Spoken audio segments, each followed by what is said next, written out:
Bismillahirrahmanirrahim. Assalamualaikum warahmatullahi wabarakatuh. Senang sekali pada kesempatan kali ini Bapak bisa kembali menyapa kalian dalam video pembelajaran daring untuk mata pelajaran basis data. Baik, untuk video kali ini Bapak akan membahas mengenai SQL atau Structured Query Language. Baik, langsung saja kita ke materi. SQL atau Structured Query Language adalah merupakan bahasa yang digunakan untuk berkomunikasi dengan database, ya. Jadi kalau pada mata pelajaran pemrograman web kan sudah Bapak pernah jelaskan, bahasa pemrograman itu di mana kita berkomunikasi dengan komputer. Nah, untuk SQL ini lebih spesifik lagi, ya. Jadi bahasa yang digunakan untuk komputer khusus untuk database, ya. Ada tiga eh, tingkatan atau tiga klasifikasi, ya. Ada tiga klasifikasi bahasa nanti, yaitu DDL, DML, dan DCL. Nanti kita bahas lebih lengkap mungkin. Selanjutnya, jika kita membahas tentang SQL, maka kita harus membahas tentang DBMS atau Database Management System, ya. Nanti akan kita gunakan MySQL atau MariaDB, ya. Nah, apa itu Database Management System? Database Management System adalah software yang digunakan dalam manajemen database, ya. Jadi softwarenya, jika kita membutuhkan database atau menggunakan database, maka kita harus dalam komputer kita harus terinstall software DBMS. Nah, adapun jenis software yang ada saat ini yang populer, ya, yang Bapak sebutkan ada beberapa, yaitu MySQL, ada Oracle, ada SQL Server, ada SQL, dan yang terbaru, ya, yang lagi populer sekarang itu MongoDB, ya. MongoDB ini katanya non query, ya, bahasa pemrograman non query. Nanti yang akan kita banyak bahas atau yang hanya kita bahas itu adalah MySQL, ya. Nah, sedikit penjelasan kembali apa itu DBMS.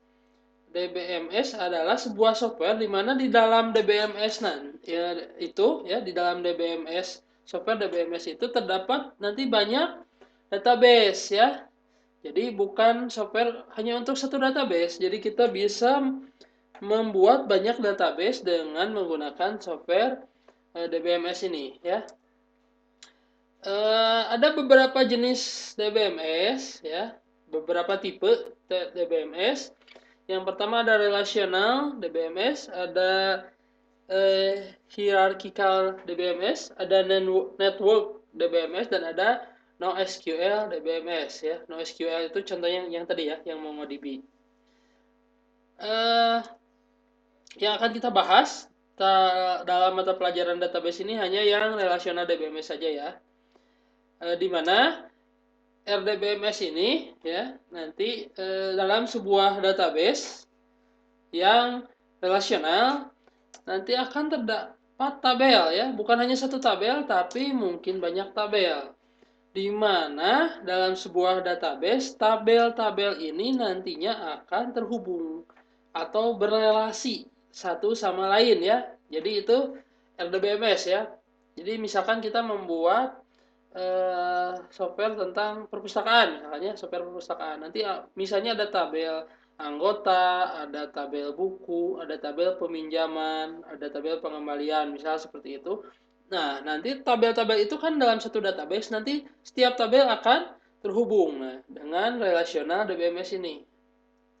Baik, jadi maksudnya tabel di sini tabel, ya, tabel di mana tabel tersebut akan berisi data, ya, seperti ini. Nah, tabel itu akan berisi data di mana nanti tiap data kembali ke video sebelumnya akan punya tipe data tersendiri, ya. Oke, Bapak bahas selanjutnya adalah penyimpanan dan pengelolaan data. Dalam penyimpanan dan pengelolaan data dalam komputer ya, maksudnya dalam sebuah perangkat elektronik atau khususnya komputer, penyimpanan data yang paling sederhana itu sebetulnya kita bisa menyimpan sebuah data dalam software Notepad misalkan ya, atau Microsoft Word. Itu paling sederhana. Yang paling ringan tentunya Notepad. Nah, tabel yang ini sebetulnya bisa kita buat, eh, kita simpan maksudnya dalam bentuk seperti ini ya. Penyimpanannya. Ini yang paling sederhana. Atau yang lebih kompleksnya lagi, kita bisa buat tabel ini dalam bentuk Microsoft Excel. Nah, ini lebih aman, bukan lebih aman, lebih nyaman, lebih enak dilihat. Dimana kalau di sini kan hanya ada baris-baris seperti ini saja ya, satu data seperti ini. Kita nggak tahu 05, 6, 0, 11 itu apa, itu apa. Kalau dengan Microsoft Excel itu ketahuan ya, bahwa ini adalah NIS, ini adalah nama, tanggal lahir, dan alamat. Baik. Jadi datanya lebih kompleks, pengelolaan data lebih banyak, lebih memudahkan jika kita menggunakan software Microsoft Excel ya. Namun ada masalah jika misalnya kita menyimpan data dalam bentuk seperti itu ya. Dalam skala yang kecil mungkin tidak ada masalah, tapi ketika skala datanya besar, mungkin ada kapasitas ya. Kapasitas satu dokumen Microsoft Excel-nya jadi luar biasa, sangat besar. Sehingga repot jika diminta datanya, di copy paste-nya itu agak repot ya. Kemudian kecepatan kecepatan datanya, apalagi misalkan dalam bentuk notepad, nah itu kan lebih susah lagi ya. Kalau misal Bapak lihat kan, kalau seperti ini hanya 3 dalam bentuk Microsoft, dalam bentuk notepad, kalau 3 data seperti ini masih bisa dipahami. Bayangkan jika datanya ada 100 data, maka lebih susah ya, kita akan susah memahami data tersebut. Nah, kalau dalam Microsoft Excel itu masih lebih baik ya daripada Notepad, lebih terorganisir. Namun apabila misalkan tabelnya banyak, kita sudah menggunakan banyak tabel, setiap tabelnya sudah banyak baris datanya, itu juga akan lebih merepotkan ya. Misalkan kita mengelola lebih dari 10 tabel dalam Microsoft Excel, itu agak merepotkan, agak menyulitkan ya. Nah, tadi masalah itu di kecepatan ya. Kemudian keamanan ya. Udah Bapak bahas Microsoft Excel saja ya. Misalkan kita simpan di Microsoft Excel itu setiap tabel bisa dilihat ya. Setiap tabel bisa dilihat secara terbuka.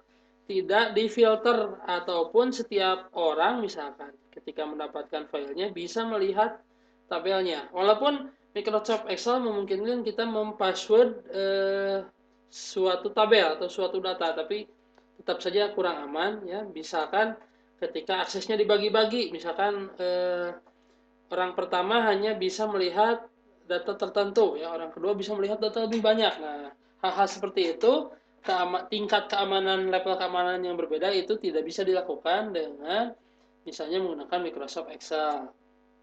Kemudian duplikasi. Nah, duplikasi ya, ketika kita membutuhkan data untuk diduplikasi atau digandakan, itu susah. Juga ada masalah copy paste ya. Ketika data itu tercopy, ya sudah semua data didapatkan. Misalkan seperti itu. Dan lain-lain ya. Itu masalah. Kemudian solusinya kita harus menentukan skalabilitas. Jadi skala atau besarnya data. Jika datanya sudah besar, maka lebih baik jika kita menggunakan software database, misalkan dengan DBMS. Itu lebih baik ya, skala lebih besar, ukurannya juga lebih kecil sebetulnya. Selanjutnya ketersediaan. Nah, ketersediaan data juga lebih mudah ya jika kita membutuhkan data secara lebih cepat juga ya. Misalkan kita hanya membutuhkan sebagian data saja, kita tidak membutuhkan seluruh data. Misal seperti ini, jika kita membutuhkan data, misalkan dalam buku dalam perpustakaan ya. Misalkan kita hanya membutuhkan peminjaman tanggal 9 Maret. Nah, itu kan jika dengan Microsoft Excel agak susah ya kita mencarinya. Nah, jadi ketersediaannya lebih cepat, bisa difilter dengan DBMS ini. Selanjutnya pengamanan. Nah, lapis misalkan tingkatan passwordnya juga bisa disesuaikan dengan tingkatan aksesnya. Misalkan ada orang yang bisa mengakses seluruh data, ada orang yang hanya bisa mengakses data buku saja, misalkan. Ada orang yang bisa mengakses data anggota perpustakaan saja, misalkan contohnya seperti itu. Itu memungkinkan jika menggunakan DBMS. Kemudian datanya juga tersimpan secara permanen ya. Untuk duplikasinya juga tidak menyulitkan ya, dan lain-lain ya, itu mengenai penyimpanan dan pengelolaan data. Selanjutnya kita akan Bapak akan mengenalkan terminologi ya. Jadi ada banyak istilah yang harus kalian pahami ya, harus kalian pahami dalam database ya. Yang pertama, data tersimpan dalam tabel. Tentunya tabel, mungkin kalian paham. Setiap tabel menyimpan informasi dalam bentuk baris atau rows dan kolom atau columns ya. Jadi baris nanti kita sebut rows dan kolom kita sebut columns ya. Kolom menandakan atribut data dan baris adalah data. Maksudnya seperti ini.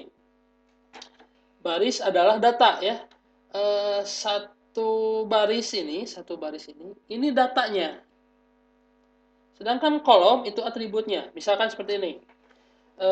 Baris ini Ahmad Riyadi Nugraha. Nah, nama NIS-nya ini tanggal lahirnya 22 Februari 86, alamat Jalan Pepandangan nomor 16, itu data. Itu data satu orang ya.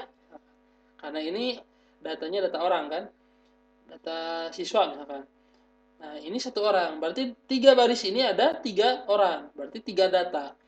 Nah, setiap kolom adalah atribut. Jadi setiap kolom itu satu kotak ini, satu kotak baris. Misalkan tanggal lahir dari data kedua. Nah, tanggal lahir dari data kedua ini 5 November 1989. Nah, ini atributnya. Jadi atribut itu tanggal lahir, nama, alamat, dan NIS itu adalah atribut. Sedangkan satu baris ini adalah satu data. Itu maksudnya ya. Baik. Selanjutnya, atribut data mempunyai tipe data masing-masing. Ya, sudah Bapak jelaskan mengenai tipe data. Jadi setiap atribut data itu punya tipe datanya. Misalkan seperti ini ya. NIS ini tipe datanya misalkan char atau number ya. Kalau nama itu varchar misalkan. Kalau tanggal lahir itu date. Kalau alamat karena dia kemungkinannya panjang, mungkin tipe datanya text ya. Seperti itu. Setiap tabel pada umumnya memiliki kolom yang menandakan keunikan dari data yang disebut dengan primary key. Nah, ini keluar istilah baru, primary key. Setiap tabel dapat saling terhubung dengan atribut foreign key. Nah, jadi